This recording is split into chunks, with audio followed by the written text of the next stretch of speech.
नमस्कार, जय हिंद, वंदे मातरम। दोस्तों आप सभी का स्वागत है आपके अपने इस YouTube channel Indian army studio में। दोस्तों आज के इस लाइव क्लास के अंदर हम आपको आर्मी का मॉडल पेपर करवाएंगे जो कि आपका मेगा टेस्ट पेपर के नाम से होगा।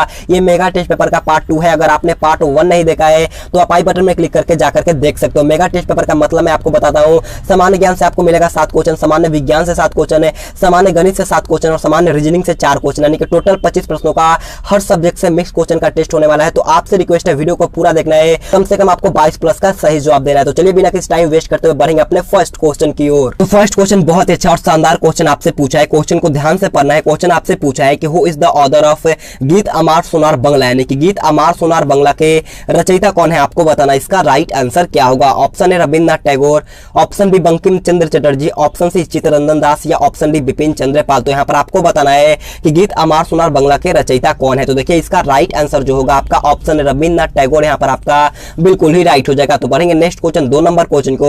2 नंबर क्वेश्चन आपके सामने है। क्वेश्चन को ध्यान से पढ़ना है। क्वेश्चन आपसे पूछा है where did Gautam Buddha give his first sermon, यानी कि गौतम बुद्ध ने अपना प्रथम उपदेश कहां दिया था। जल्दी से बताना है कि गौतम बुद्ध ने अपना प्रथम उपदेश कहां दिया था। Option A Bodh Gaya, option B Lumbini, option C Sarnath या ऑप्शन डी कुशीनगर। तो देखिए इसका राइट आंसर जो होगा वो आपका ऑप्शन सी सारनाथ यहाँ पर आपका बिल्कुल ही राइट हो जाएगा। अगर आपसे क्वेश्चन पूछता है कि गौतम बुद्ध की मृत्यु कहां पर हुआ था, तो गौतम बुद्ध का मृत्यु जो हुआ था वो आपका कुशीनगर में हुआ था। इसे आपको ध्यान में रख लेना है। और इनका जन्म जो हुआ था वो आपका लुम्बिनी में हुआ था। इसे भी आपको याद रखना है। तो बढ़ेंगे नेक्स्ट क्वेश्चन 3 नंबर क्वेश्चन की ओर। 3 नंबर क्वेश्चन को ध्यान से पढ़ना है। क्वेश्चन आपसे पूछा है कि Jamshedpur is situated on the banks of which river, यानी कि जमशेदपुर किस नदी के तट पर स्थित है। जल्दी से बताइएगा कि जमशेदपुर किस नदी के तट पर स्थित है। ऑप्शन 4 आपके सामने है। तो यहाँ पर आपको बताना है जमशेदपुर किस नदी के किनारे पर बसा है। तो देखिए जमशेदपुर जो होता है वो आपका स्वर्ण रेखा और खरके के किनारे पर बसा है, यानी कि इसका राइट आंसर जो होगा आपका ऑप्शन भी बिल्कुल ही राइट हो जाएगा। और देखिए नासिक जो होता है वो आपका गोदावरी नदी के तट पर बसा है। इसे भी आपको ध्यान में रखना है। तो बढ़ते हैं नेक्स्ट क्वेश्चन 4 नंबर क्वेश्चन को। 4 नंबर क्वेश्चन आपसे पूछा है कि what was the name of Guru of Kabir, यानी कि कबीर के गुरु का नाम क्या था। क्वेश्चन बहुत अच्छा है। जल्दी से बताना है कि कबीर के गुरु का क्या नाम था। ऑप्शन है Ramanuja, option B Ramanand, option C Namdev या ऑप्शन डी वल्लभाचार्य। तो जल्दी से इसका राइट आंसर हमें लाइव चैट में बताना है। तो देखिएगा कबीर का गुरु का नाम जो होता है वो आपका रामानंद था, यानी कि इसका राइट आंसर जो होगा आपका ऑप्शन भी बिल्कुल ही राइट हो जाएगा। तो बढ़ते हैं नेक्स्ट क्वेश्चन 5 नंबर क्वेश्चन को। 5 नंबर क्वेश्चन पे अच्छा क्वेश्चन पूछा है और आपसे रिक्वेस्ट है वीडियो को कंप्लीट देखना है और लास्ट में कमेंट करके बताना है कि आपका मिनी मॉडल पेपर में कितना क्वेश्चन सही होता है। तो देखिए 5 नंबर क्वेश्चन पूछा है कि who was the founder of the slave dynasty in India, यानी कि भारत में गुलाम वंश का संस्थापक कौन था। क्वेश्चन बहुत अच्छा है। जल्दी से बताना है कि भारत में गुलाम वंश का संस्थापक कौन था। ऑप्शन है Qutbuddin Aibak, option B Babur, option C Akbar या ऑप्शन डी खिलजी खां। तो देखिए यहाँ पर आपका राइट आंसर जो होगा वो आपका ऑप्शन, यानी कि भारत में गुलाम वंश का संस्थापक जो थे आपका कुतुबुद्दीन ऐबक थे। ऑप्शन यहाँ पर आपका बिल्कुल ही राइट हो जाएगा। अगर आपसे क्वेश्चन पूछता है कि मुगल वंश के संस्थापक कौन थे, तो मुगल वंश के संस्थापक जो थे वो आपका बाबर थे। इसे भी आपको ध्यान में रख लेना है। और खिलजी वंश की बात कर लिया जाए तो खिलजी वंश के संस्थापक जो थे आपका खिलजी खां थे। इसे भी आपको नोट करना है। तो बढ़ते हैं नेक्स्ट क्वेश्चन 6 नंबर क्वेश्चन को। 6 नंबर क्वेश्चन अच्छा क्वेश्चन आपसे पूछा है कि who is known as the country of kangaroos, यानी कि कंगारुओं का देश के नाम से किसे जाना जाता है। क्वेश्चन बहुत अच्छा, जल्दी से बताना है कि कंगारुओं का देश के नाम से किसे जाना जाता है। ऑप्शन 4 आपके सामने है। तो यहाँ पर आपको बताना है कंगारुओं का देश के नाम से किसे जाना जाता है। तो देखिए इसका राइट आंसर जो होगा वो आपका ऑप्शन ऑस्ट्रेलिया यहाँ पर आपका बिल्कुल ही राइट हो जाएगा। अगर आपसे क्वेश्चन पूछता है कि सांपों का देश किसे कहा जाता है, तो सांपों का देश जो कहा जाता है वो आपका ब्राजील को कहा जाता है। इसे भी आपको नोट करना है। तो बढ़ते हैं नेक्स्ट क्वेश्चन 7 नंबर क्वेश्चन को। 7 नंबर क्वेश्चन हमारा जीके का लास्ट क्वेश्चन है। तो आपसे रिक्वेस्ट है कमेंट करके बताना है कि आपका 7 जीके में क्वेश्चन कितना सही होता है। देखिए 7 नंबर क्वेश्चन आपसे पूछा है कि Sachin Tendulkar is related to which sport, यानी कि सचिन तेंदुलकर का संबंध किस खेल से। आपको बताना है कि सचिन तेंदुलकर किस खेल से संबंधित है। ऑप्शन है baseball, option B hockey, option C table tennis या ऑप्शन डी क्रिकेट। तो जल्दी से इसका राइट आंसर हमें लाइव चैट में बताना है। तो देखिएगा सचिन तेंदुलकर का जो संबंध होता है वो आपका क्रिकेट खेल से होता है, यानी कि इसका राइट आंसर जो होगा आपका ऑप्शन डी बिल्कुल ही राइट हो जाएगा। तो बढ़ेंगे नेक्स्ट क्वेश्चन 8 नंबर क्वेश्चन को। और 8 नंबर क्वेश्चन हमारा जनरल साइंस का क्वेश्चन पूछा है कि इंसुलिन की खोज किसने की थी। क्वेश्चन बहुत अच्छा है। जल्दी से बताना है कि इंसुलिन की खोज किसके द्वारा किया गया था। ऑप्शन है बेंटिंग ने, ऑप्शन बी डोमेक ने, ऑप्शन सी रोनाल्ड रॉस ने या ऑप्शन डी हार्वे ने। तो जल्दी से इसका राइट आंसर हमें लाइव चैट में बताना है। तो देखिएगा इंसुलिन की खोज जो किया गया था आपका विलियम बेंटिंग के द्वारा किया गया था, यानी कि इसका राइट आंसर जो होगा आपका ऑप्शन है बिल्कुल ही राइट हो जाएगा। अगर आपसे क्वेश्चन पूछता है कि मलेरिया के टीके का खोज किसके द्वारा किया गया था, तो मलेरिया का टीके का खोज जो किया गया था आपका रोनाल्ड रॉस के द्वारा किया गया था। इसे भी आपको ध्यान में रखना है। तो बढ़ेंगे नेक्स्ट क्वेश्चन 9 नंबर क्वेश्चन को। 9 नंबर क्वेश्चन में अच्छा क्वेश्चन आपसे पूछा है कि which gas is used to purify pond water in city, यानी कि शहरों में तालाब का पानी शुद्ध करने के लिए कौन सी गैस का प्रयोग की जाती है। जल्दी से बताना है कि शहरों में तालाब का पानी शुद्ध करने के लिए कौन सी गैस का प्रयोग किया जाता है। ऑप्शन है sulphur dioxide, option B chlorine, option C nitrogen या ऑप्शन डी अमोनिया। तो जल्दी से इसका इसका राइट आंसर हमें लाइव चैट में बताना है। तो देखिएगा इसका राइट आंसर जो होगा आपका ऑप्शन बी कैलोरी यहाँ पर आपका बिल्कुल ही राइट हो जाएगा। तो बढ़ते हैं नेक्स्ट क्वेश्चन 10 नंबर क्वेश्चन को। 10 नंबर क्वेश्चन बहुत अच्छा क्वेश्चन पूछा है, बहुत बार पूछा चुका है। आपसे क्वेश्चन पूछा है कि by which instrument is the purity of milk measure, यानी कि दूध की शुद्धता किस यंत्र द्वारा नापी जाती है। क्वेश्चन बहुत अच्छा है, जल्दी से बताना है कि दूध की शुद्धता किस यंत्र द्वारा नापी जाती है। ऑप्शन है manometer, option B hydrometer, option C lactometer या ऑप्शन डी फेदोमीटर। तो देखिएगा दूध की शुद्धता जो नापा जाता है आपका लैक्टोमीटर के द्वारा नापा जाता है। इसका राइट आंसर जो होगा आपका ऑप्शन से बिल्कुल ही राइट हो जाएगा। तो बढ़ेंगे नेक्स्ट क्वेश्चन 11 नंबर क्वेश्चन को। 11 नंबर क्वेश्चन आपके सामने है। क्वेश्चन आपसे पूछा है कि हु इन्वेंटेड टेलीविजन, यानी कि टेलीविजन का आविष्कार किसने किया था। आपको बताना है कि who invented television. Option A जेल Baird, option B Macmillan, option C James Watt या ऑप्शन डी इनमें से कोई नहीं। तो देखिएगा टेलीविजन का आविष्कार जो किया गया था आपका जे.एल. वेड के द्वारा किया गया था, यानी कि इसका राइट आंसर जो होगा आपका ऑप्शन है बिल्कुल ही राइट हो जाएगा। और साइकिल का आविष्कार जो किया गया था आपका मैकमिलन के द्वारा किया गया था, और स्टीम इंजन का जो आविष्कार किया गया था आपका जेम्स वाट के द्वारा किया गया था। इसे भी आपको ध्यान में रखना है। तो बढ़ते हैं नेक्स्ट क्वेश्चन 12 नंबर क्वेश्चन को। 12 नंबर क्वेश्चन में अच्छा क्वेश्चन आपसे पूछा है कि who are the visible red coloured planets, यानी कि लाल रंग का दिखाई देने वाला ग्रह कौन है। ऑप्शन 4 आपके सामने है, जल्दी से बताना है कि लाल रंग का दिखाई देने वाला ग्रह कौन होता है। तो देखिएगा लाल रंग का दिखाई देने वाला ग्रह जो होता है वो आपका मंगल होता है, यानी कि इसका राइट आंसर जो होगा आपका ऑप्शन बी बिल्कुल ही राइट हो जाएगा। और सबसे गर्म ग्रह जो होता है वो आपका शुक्र होता है, इसे भी आपको ध्यान में रख लेना है। तो बढ़ते हैं नेक्स्ट क्वेश्चन 13 नंबर क्वेश्चन को। 13 नंबर क्वेश्चन में अच्छा क्वेश्चन आपसे पूछा है कि गुरुत्वाकर्षण के सार्वभौमिक नियम का प्रतिपादन किसने किया था। क्वेश्चन बहुत अच्छा है, जल्दी से बताना है कि यूनिवर्सल लॉ ऑफ ग्रेविटी किसने दिया था। ऑप्शन है Galileo, option B Newton, option C Copernicus या ऑप्शन डी इनमें से कोई नहीं। तो देखिए गुरुत्वाकर्षण के सार्वभौमिक नियम का प्रतिपादन जो किया गया था आपका न्यूटन के द्वारा किया गया था, यानी कि इसका राइट आंसर जो होगा वो आपका ऑप्शन बी बिल्कुल ही राइट हो जाएगा। और सौरमंडल का खोज जो किया गया था वो आपका कोपरनिकस के द्वारा किया गया था, इसे भी आपको ध्यान में रखना है। बढ़ते हैं नेक्स्ट क्वेश्चन 14 नंबर क्वेश्चन को। 14 नंबर क्वेश्चन हमारा जीएस का लास्ट क्वेश्चन है। तो मैं आपसे बोलना चाहूंगा जाकर के कमेंट करके बताना है कि आपका जीके और जीएस का मिलाकर के कितना क्वेश्चन सही होता है। तो जाकर के जरूर कमेंट करके बताना। और आपसे रिक्वेस्ट है अगर आपने अभी तक वीडियो को लाइक नहीं किया है तो जाकर के जल्दी से एक लाइक कर दो, बहुत अच्छा लगता है। तो आपसे रिक्वेस्ट है जाकर के एक लाइक, और चैनल पर नहीं तो चैनल को सब्सक्राइब भी कर लेना है। तो देखिए 14 नंबर क्वेश्चन आपसे पूछा है कि which of the following is the conductor of non metal electricity. Question को ध्यान से समझिएगा। क्वेश्चन आपसे पूछा है कि निम्न में से कौन अधातु विद्युत का सुचालक है। ऑप्शन है graphite, option B copper, option C sulphur या ऑप्शन डी हीरा। तो जल्दी से इसका राइट आंसर हमें लाइव चैट में बताना है। तो देखिए इसका राइट आंसर जो होगा ऑप्शन है ग्रेफाइट, यहाँ पर आपका बिल्कुल ही राइट हो जाएगा। तो बढ़ेंगे पार्ट सी जो कि आपका गणित का होगा। और गणित का क्वेश्चन बोलने से पहले मैं आपसे बोलना चाहूंगा जाकर के जल्दी से कॉपी और पेन लेकर के आइएगा, क्योंकि गणित का क्वेश्चन हमें सॉल्व ही करना होता है। तो जाकर के जल्दी से कॉपी और पेन लेकर के आ जाइएगा। तो देखिए 15 नंबर क्वेश्चन बहुत अच्छा क्वेश्चन पूछा है कि एक वर्ग की भुजा 19 सेंटीमीटर है। क्वेश्चन को समझिएगा। क्वेश्चन पूछा है कि एक वर्ग की भुजा 19 सेंटीमीटर है, तो उसका परिमाप क्या होगा। क्वेश्चन बहुत अच्छा है, आपको भुजा दिया गया है तो पूछा कि परिमाप क्या होगा। तो देखिए वर्ग का परिमाप निकालने का फॉर्मूला क्या होता है, 4 गुना ए। क्या होता है, 4 गुने में साइड, यानी कि 4 गुने भुजा होता है तो 19 मेरा क्या है भुजा है, तो गुने में 19 कर देंगे। और 19 में 4 से गुना करेंगे तो कितना क्या, 19 चौका 76 सेंटीमीटर। ऑप्शन यहाँ पर आपका बिल्कुल ही राइट हो जाएगा। तो बढ़ेंगे नेक्स्ट क्वेश्चन 16 नंबर क्वेश्चन की ओर। 16 नंबर क्वेश्चन में अच्छा क्वेश्चन पूछा है। क्वेश्चन को ध्यान से पढ़ना है, अगर आपको आता है तो जल्दी से सॉल्व करिएगा, अगर आपको नहीं आता है तो ध्यान से फोन के स्क्रीन पर देखना होगा। क्वेश्चन पूछा है कि 25 का कितना प्रतिशत 20 होगा। क्वेश्चन को एक बार अच्छे से पढ़ना है। क्वेश्चन पूछा है कि 25 का कितना प्रतिशत 20 होगा। मेरे को पता नहीं है कि वो कितना होगा, तो मैं मान लेता हूँ x% है, तो 25 का x% है कितना, 20 होगा। अब देखना है 25 गुने में x% को हम बट्टे में 100 लिखेंगे, बिल्कुल लिखेंगे, और इक्वल टू में आपका 20 चला गया। 25 चौका 100 और यहाँ पर बट्टे में 1 है। अब क्रॉस मल्टीप्लाई आप कर दो, आपका राइट आंसर आ जाएगा, यानी कि x का मान कितना आएगा, अगर हम 20 में 4 से गुना करेंगे तो कितना आएगा, 80। ऑप्शन नंबर डी 80% यहाँ पर आपका बिल्कुल ही राइट हो जाएगा। तो बढ़ते हैं नेक्स्ट क्वेश्चन 17 नंबर क्वेश्चन को। 17 नंबर क्वेश्चन को भी ध्यान से पढ़ना है। क्वेश्चन आपसे पूछा है कि एक आदमी ने 300 रुपए में एक किताब खरीदा। कितने रुपए में, एक आदमी 300 रुपए में एक किताब खरीदता है, 100 रुपए में उसे लाने में खर्च कर देता है। क्या वो 100 रुपए उसे मतलब कि किराया उराया देकर के उसे लाने में 100 रुपए खर्च कर दिया।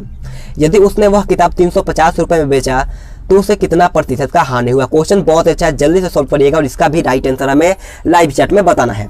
देखिए एक आदमी 300 रुपए में किताब खरीदा था, 100 रुपए लाने में खर्चा कर दिया, यानी कि टोटल उसका क्रयमूल्य कितना हो गया, यानी कि टोटल उसका खर्चा कितना होगा, अपने तरफ से किया वो 400 रुपए, और इसे बेच कितना में दिया तो 350 रुपए में। क्रयमूल्य कितना है, 350 रुपए। तो पूछा है कि उसे कितना प्रतिशत का हानि हुआ, परसेंटेज में पूछा गया। तो सबसे पहले हमें हानि रुपया में पता होना चाहिए। तो हानि निकालने का फॉर्मूला होता है क्रयमूल्य माइनस विक्रयमूल्य। तो 400 में से 350 माइनस करेंगे तो आपका 50 रुपया का हानि आ जाएगा। तो पूछा है कि प्रतिशत हानि क्या होगा। तो प्रतिशत हानि निकालने का फॉर्मूला होता है हानि गुने 100, यानी कि हानि मेरा था 50 रुपए, हानि गुने में 100 बटे में क्रयमूल्य। कभी भी लाभ परसेंट या हानि परसेंट निकलता है क्रयमूल्य पर, तो क्रयमूल्य कितना था टोटल क्राइम था 400 रुपये, यानी कि बट्टे में 400 करेंगे, 00 से 00, 2 दूनी का 4 और 2 से 25, 25/2% की हानि हुई। ऑप्शन बी यहाँ पर आपका बिल्कुल ही राइट हो जाएगा। तो बढ़ेंगे नेक्स्ट क्वेश्चन 18 नंबर क्वेश्चन की ओर। 18 नंबर क्वेश्चन को ध्यान से पढ़िएगा, क्वेश्चन बहुत अच्छा और मैं आपसे बोलना चाहूंगा आप वीडियो को पूरा देखना है, मैथ और रीजनिंग वाला पूरा पार्ट देखना है और कमेंट करके बताना है कि आपका टोटल मिनी मॉक पेपर में कितना सही।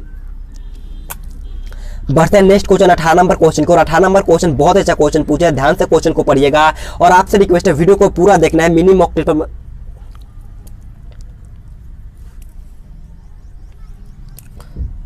बढ़ते हैं नेक्स्ट क्वेश्चन 18 नंबर क्वेश्चन को। और 18 नंबर क्वेश्चन अच्छा क्वेश्चन पूछा है और मैं आपसे बोलना चाहूंगा वीडियो को कंप्लीट देखना है और लास्ट में कमेंट करके बताना है कि आपका मिनी मॉक टेस्ट पेपर में कितना क्वेश्चन सही होता है। तो देखिए 18 नंबर क्वेश्चन आपसे पूछा है कि यदि किसी धन का 1/6 भाग उसके 1/8 भाग से 24 अधिक है। क्वेश्चन को समझना है, क्वेश्चन पूछा है कि यदि धन का 1/6 भाग है उसके 1/8 भाग से 24 अधिक है तो धन ज्ञात करना है। मान लेते हैं धन x है, तो x का 1/6 भाग और x का 1/8 भाग, यानी कि x/6 और x/8 आया। बोला है कि उससे 24 अधिक है, यानी कि x/6 माइनस का x/8 कितना है, 24 अधिक है। 6 और 8 का एलसीएम क्या होगा, जल्दी से बताना है कि 6 और 8 का एलसीएम क्या होता है। जल्दी से लाइव चैट में बताइएगा कि 6 और 8 का एलसीएम क्या होगा। तो देखिए 6 और 8 का एलसीएम जो होता है वो आपका 24 होता है। 6 चौका 24 यानी कि 4x और 8 का 24 यानी कि यहाँ पर आपका 3x और इक्वल टू में यहाँ पर आपका 24 है। 4 में से 3 गया तो यहाँ पर आपका x/24 बचेगा। कितना बचा, x/24 इक्वल टू में आपका 24। क्रॉस मल्टीप्लाई करिएगा तो 24 × 24 यानी कि 24 का होल स्क्वायर करिएगा तो आपका 576 रुपए।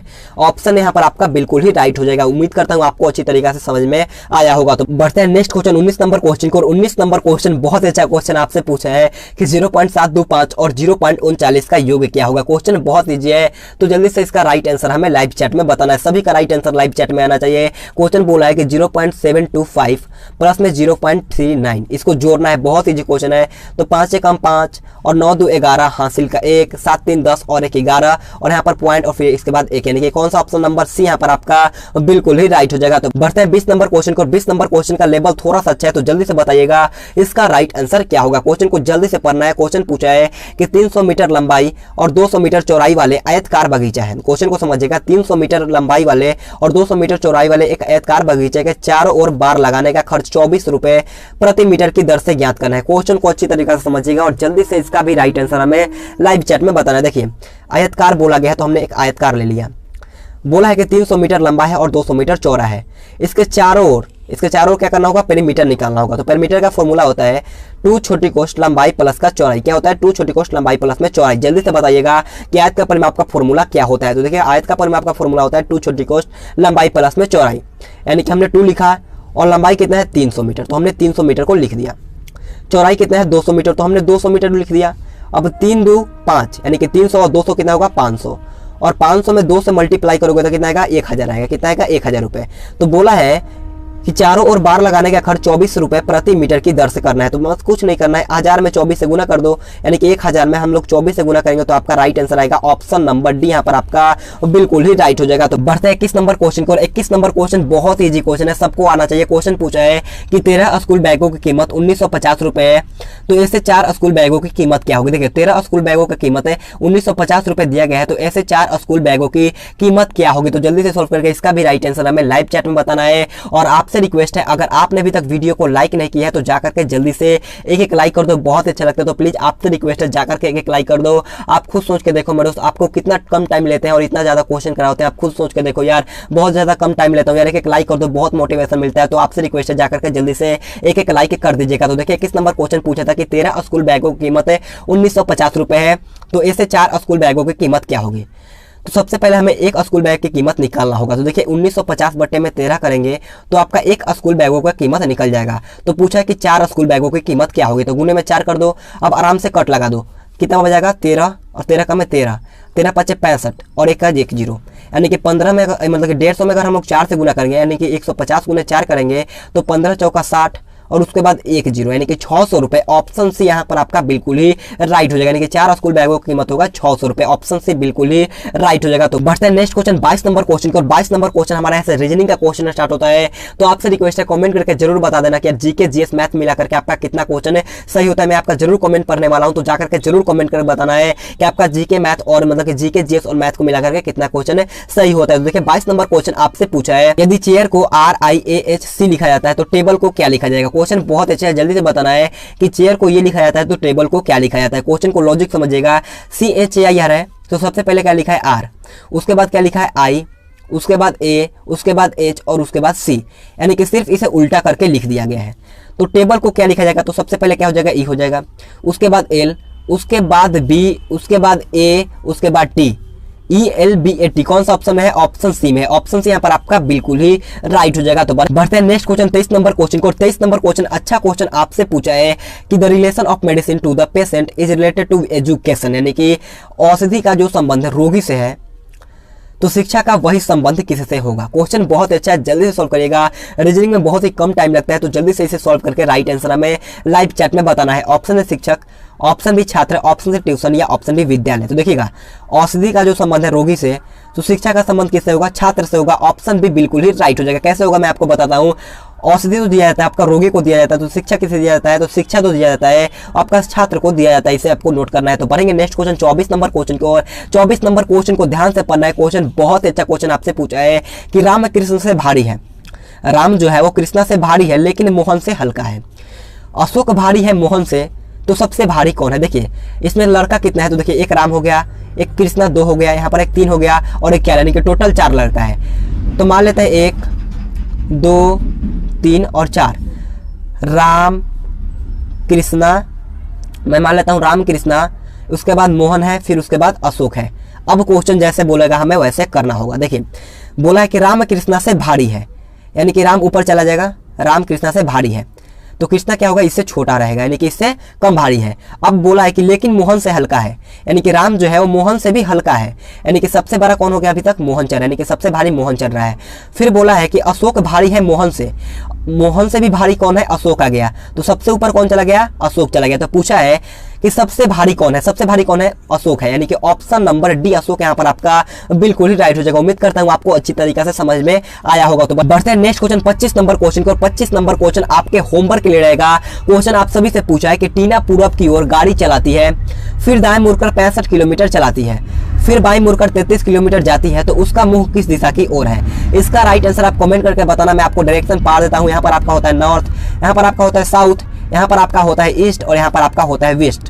इसका राइट आंसर आप कमेंट करके बताना कि इसका राइट आंसर क्या होगा। तो आज की क्लास हमारा ही पर खत्म होता है। अगर आपको वीडियो पसंद है तो आपसे रिक्वेस्ट है जाते जाते एक लाइक कर दीजिएगा और चैनल पर नए तो चैनल को सब्सक्राइब करने के बाद बाजू में बेल आइकन आएगा उसे ऑल पे प्रेस कर लेना है। अगर आपको इसका PDF लेना है तो आप टेलीग्राम ग्रुप ज्वाइन कर लेना। टेलीग्राम का लिंक मैंने दे दिया नीचे डिस्क्रिप्शन बॉक्स में, तो जाकर के टेलीग्राम ग्रुप ज्वाइन कर लेना है। तो आज के लिए इतना ही। Thanks for watching this video. जय हिंद, जय भारत।